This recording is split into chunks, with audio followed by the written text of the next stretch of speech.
प्रभु को महानाम धन्यवाद हो। प्रभु आज आम को केते अनुग्रह करी तांकर वाक्य शुणा सुंदर सुजोग दे अछंती। तेणु आसतु आम मैंने ईश्वर का वाक्य शुणा। लोकलिखित सुसमाचार 13 पर्व 6, 7, 8 मैंने पाठ करवा। एसार लिखा अच्छी आउ से यही दृष्टांत कहले जनकर द्राक्षा क्षेत्र में गोटे डिम्बिरी गछ लगा जाइथिला। से आसी सेथिर फल खोजिले किंतु पाइले नहीं। जेणु से माली को कहले, देख यही 3 वर्ष है मु आसी यही डिम्बिरी गछरे फल खोजुअछि किंतु पाई नहीं। एहाको हाणी पकाओ। एटा काहेकि भूमि को मध्य अकर्मण्य करिअछि। मात्र से ताहाको उत्तर देले, प्रभु एहाको एही वर्षटी मध्य छाड़ी दियंतु। मु इति मध्यरे यार चारि पाखरे खोली खत देवी। आउ परे फल हुए तो भल नहिले ताहाको हाणी पकाइबे। Praise the Lord, praise the Lord. आम ए स्थान में जे वाक्य शुणिलु यह एक आमान को जीवन रो आशीर्वादर वाक्य। तेणु आम मैंने भल भाव यही वाक्य को आम शुणा। जिते आम उत्तम भाव में शुणा प्रभु आमान को हृदय रे आउ कार्य करेंगे। तो आम ये कौन देखुचु ये लोकलिखित सुसमाचार रे आम कौन देखुचु? ये आम देखुचु जे जड़े व्यक्तिर द्राक्षा क्षेत्र अच्छी। आ से द्राक्षा क्षेत्र रे आ गोटे डिम्बिरी वृक्ष को रोपण कराई। आ जेतेबेले मालिक आसिकी से द्राक्षा क्षेत्र को देखुअछि। आ से स्थान रे गोटे डिम्बिरी वृक्ष अच्छी। आ से डिम्बिरी वृक्ष 3 वर्ष है कौन सी फल नहीं। तेणु से माली को डाकी से कहूअछंती एही वृक्ष को हाणी उत्पादन कर दियो, कारण ये 3 वर्ष है यार कौन सी फल ना। जिते मुझे दृष्टांत को मुझे देखिली आ से समय मु आश्चर्य लगिला, कारण द्राक्षा क्षेत्र में केबे डिम्बिरी वृक्ष को मु रोपण करिवार देखी नाही कि शुणी नथिली। या मो पई नूतन भाव में शुणिबार विषय, कारण द्राक्षा क्षेत्र एक द्राक्षा क्षेत्र। आ द्राक्षा क्षेत्र में केवल द्राक्षा क्षेत्र ही लगा जाए, द्राक्षा ही लगा जाए। आ से स्थान में जदि गोटे डिम्बिरी वृक्ष लगा होची, यह कौन यह कौन? कारण द्राक्षा क्षेत्र में द्राक्षा ही फले। आ से क्षेत्र में जिते डुम्बिरी गछ को लगा हम आ से निश्चित भाव में भूमि को आक्रांत करुअछि। आ निश्चित भाव में से तार कौन सी योग्यता नहीं से जगह रहिबा पाई। एक तो जगह को आक्रमण करुअछि, द्वितीय रे फल फलु नाही, तार काठ भी किछि मूल्यवान नुह। तेणु कौन सी विषय से उपकार विषय नुहे। से मालिक पसंद करूना से स्थान से गछ, किंतु जेतेबेले से गछ को हाणिबा विषय मालिक कहउचंती सेतेबेले मालिक कहउचंती, हे प्रभु गोटे वर्ष जदि 3 वर्ष बीती जाइछि ताले गोटे वर्ष अपेक्षा करंतु।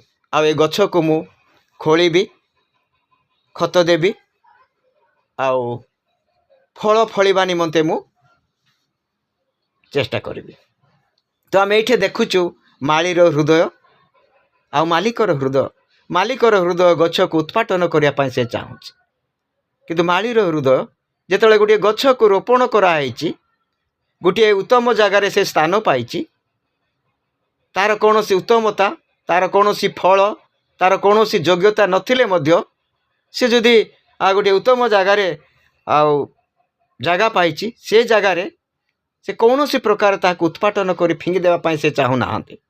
तेणु से मालिक पाखरे मध्यस्थी करुअछंती, मालिक पाखरे मध्यस्थी करुअछंती। आ से गछ जेपरी विनष्ट न हुए, से गछ जेपरी फल उत्पन्न करे, से मध्यस्थी करुअछंती। एणु मोर प्रिय भाई भौणी, आम ए स्थान में देखुअछु जेते सुंदर उदाहरण आम देखुअछु। ए कहानी କାହାର ନୁହେଁ, ଏ କାହାଣୀ ହେଉଛି ଆମମାନଙ୍କର। ଯଦି ଆମେ ଦେଖିବା, ମାଲିକ ହେଉଛନ୍ତି ପିତା ପରମେଶ୍ୱର, ଆଉ ଯୀଶୁ ହେଉଛନ୍ତି ମାଳି, ଆଉ ସେ ଡିମ୍ବିରି ଗଛ ହେଉଛି ଆମ୍ଭେମାନେ। ଯେତେବେଳେ ପିତା ପରମେଶ୍ୱର ଆମମାନଙ୍କୁ ଦେଖୁଅଛନ୍ତି ଯେ ଆମମାନେ ଏକ ଉତ୍ତମ ଜାଗାରେ ଆମମାନଙ୍କୁ ରୋପଣ କରାହେଇଛି। ଆମମାନଙ୍କୁ କିଏ ରୋପଣ କରିଛନ୍ତି? ଆମେ ତ ନିଜେ ଆସିନୁ, ଆମେ ନିଜେ ସେ ଜାଗା ଦେଖିନୁ, ଆମେ ନିଜେ ସେ ଜାଗା ଜାଣିନୁ। ଆମେ ଏକ ବାହାରେ ରୋପଣ ହୋଇଥିବା ଗୋଟିଏ ବୃକ୍ଷ। ଆମେ କିଭଳି ଭାବରେ ଆମେ ଦ୍ରାକ୍ଷା କ୍ଷେତ୍ରକୁ ଆସିଲୁ? ତେଣୁ ଯୋହନ ପୁସ୍ତକ 15 ପର୍ବ 16 ପଦରେ ଲେଖା ଅଛି। ଏ ସ୍ଥାନରେ କ'ଣ ଲେଖା ଅଛି? ତୁମେମାନେ ମୋତେ ମନୋନୀତ କରିନାହ, କିନ୍ତୁ ମୁଁ ତୁମମାନଙ୍କୁ ମନୋନୀତ କରିଅଛି। ଆଉ ତୁମେମାନେ ଯେପରି ଫଳ ଉତ୍ପନ୍ନ କର ଓ ତୁମମାନଙ୍କର ଫଳ ଯେପରି ସ୍ଥାୟୀ ହୁଏ, ଏଥି ନିମନ୍ତେ ତୁମମାନଙ୍କୁ ନିଯୁକ୍ତି କରିଅଛି। ପ୍ରେଜ୍ ଦ ଲର୍ଡ, ହାଲେଲୁୟା। ଏହି ସ୍ଥାନରେ ଈଶ୍ୱରଙ୍କ ବାକ୍ୟ କହୁଅଛି, ଯୀଶୁ କହୁଅଛନ୍ତି, ତୁମ୍ଭେମାନେ ମୋତେ ମନୋନୀତ କରିନାହ। ଆମ୍ଭେ କୌଣସି ପ୍ରକାର କେବେ ପ୍ରଭୁଙ୍କୁ ମନୋନୀତ କରିନାହୁଁ, କିନ୍ତୁ ପ୍ରଭୁଙ୍କର ପ୍ରେମ, ପ୍ରଭୁ ଆମମାନଙ୍କୁ ଆକର୍ଷଣ କରିଅଛନ୍ତି, ପ୍ରଭୁ ଆମମାନଙ୍କୁ ଖୋଜି ଅଛନ୍ତି, ପ୍ରଭୁ ଆମମାନଙ୍କୁ ଦୋହଲା କାଦୁଅରୁ ଆମମାନଙ୍କୁ କାଢ଼ିଅଛନ୍ତି, ପ୍ରଭୁ ଆମମାନଙ୍କୁ ଆଶ୍ଚର୍ଯ୍ୟ ଅନ୍ଧକାର ମଧ୍ୟରୁ ଆଶ୍ଚର୍ଯ୍ୟ ଆଲୋକକୁ ସେ ଆମମାନଙ୍କୁ କଢ଼େଇ ଆଣିଛନ୍ତି। ଆଉ ଉତ୍ତମ ଜାଗାରେ, ଦ୍ରାକ୍ଷା କ୍ଷେତ୍ରରେ, ଯେଉଁ ଜାଗାରେ କି ଆମମାନଙ୍କର ସ୍ଥାନ ନାହିଁ, ଯେଉଁ ଜାଗାରେ ଆମମାନଙ୍କର ଜାଗା ନାହିଁ, ଏପରି ସ୍ଥାନରେ ସେ ଆମମାନଙ୍କୁ ରୋପଣ କରିଅଛନ୍ତି। ଯେତେବେଳେ ପିତା ଆମମାନଙ୍କୁ ଦେଖୁଅଛନ୍ତି ଯେ ଆମମାନଙ୍କର କୌଣସି ଯୋଗ୍ୟତା ନାହିଁ, ଆମମାନଙ୍କର କୌଣସି ପବିତ୍ରତା ନାହିଁ, ଆମମାନଙ୍କର କୌଣସି ସାଧୁତା ନାହିଁ ଯେ ସେହି ଜାଗାରେ ଆମମାନେ ରହିବା ପାଇଁ, ତେଣୁ ପ୍ରତିଟି ବର୍ଷ ଯେତେବେଳେ ପିତା ଆମମାନଙ୍କୁ ଦେଖୁଅଛନ୍ତି, ଆଉ ସେ ସର୍ବଦା ଆମମାନଙ୍କୁ ସେଇ ଜାଗାରୁ, ଦ୍ରାକ୍ଷା କ୍ଷେତ୍ରରୁ, ଆଉ ସେ ଉତ୍ତମ ଜାଗାରୁ, ମଣ୍ଡଳୀ ମଧ୍ୟରୁ ସେ ଆମମାନଙ୍କୁ ଉତ୍ପାଟନ କରିବା ପାଇଁ ଚାହୁଁଛନ୍ତି। କିନ୍ତୁ ଯୀଶୁଖ୍ରୀଷ୍ଟ ଆମମାନଙ୍କ ନିମନ୍ତେ ସେ ଜଣେ ମଧ୍ୟସ୍ଥି, ସେ ଜଣେ ଆମମାନଙ୍କର ଓକିଲ, ସେ ଜଣେ ଆମମାନଙ୍କର ଆଡ଼ଭୋକେଟ୍।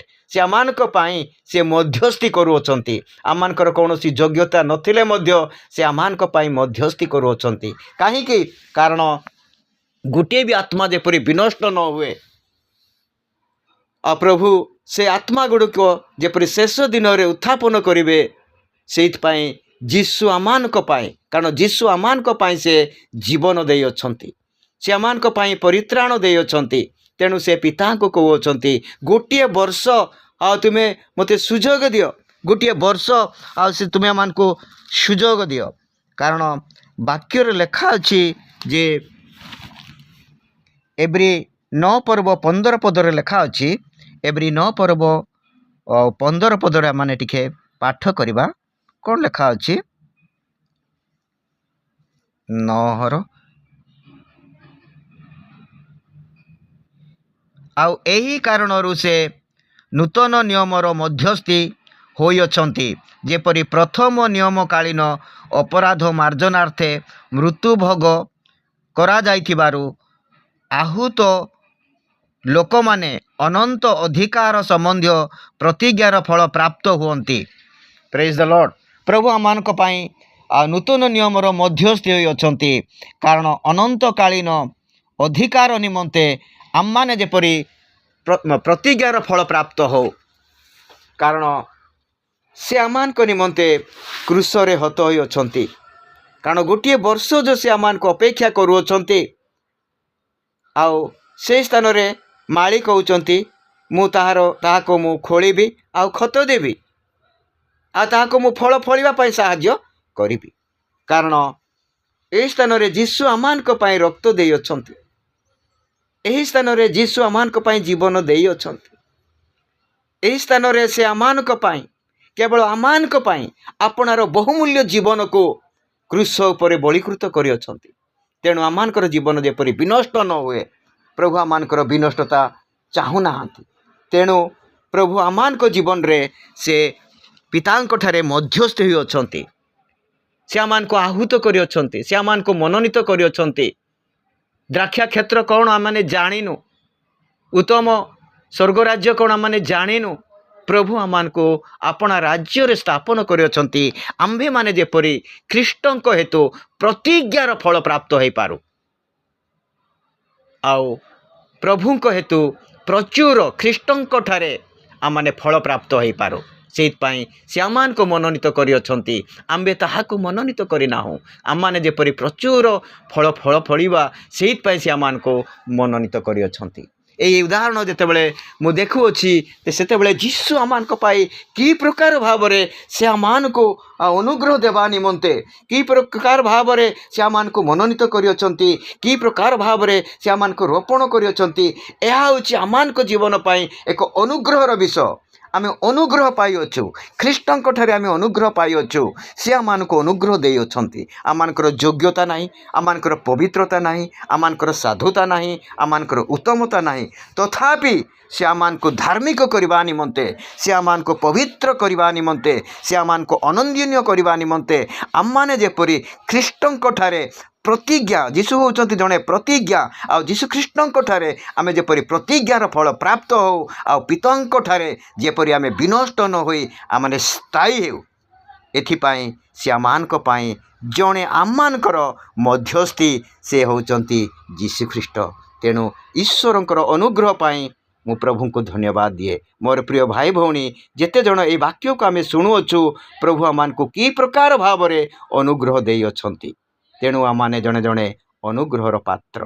तेणु जीशु ख्रीष्टंक ठारे जीशुंक बिना आमाने किछि करि परिबा नाही। जोहन 15 पर्व रे लेखा अछि मो बिना तुमे किछि करि पारिबो नाही। तेणु आमे ना फल फळी पारिबा ना आमे जणे उत्तम व्यक्ति हेइ पारिबा किंतु जीशु आमानकर जीवन को उत्तम रूपे प्रतिज्ञार फल प्राप्त हेबा निमंते से आमानक जीवन पाई रक्त देइ अछंती। तेणु पितांक ठारे से आमानको स्थापित करिया पाई चाहती पितांक ठारे उत्तम रूपे फल प्राप्त होगा पाई प्रतिज्ञार फल प्राप्त होगा पाई से चाहती। प्रभु आज आमान को यही वाक्य द्वारा आशीर्वाद करंतु। आमेन।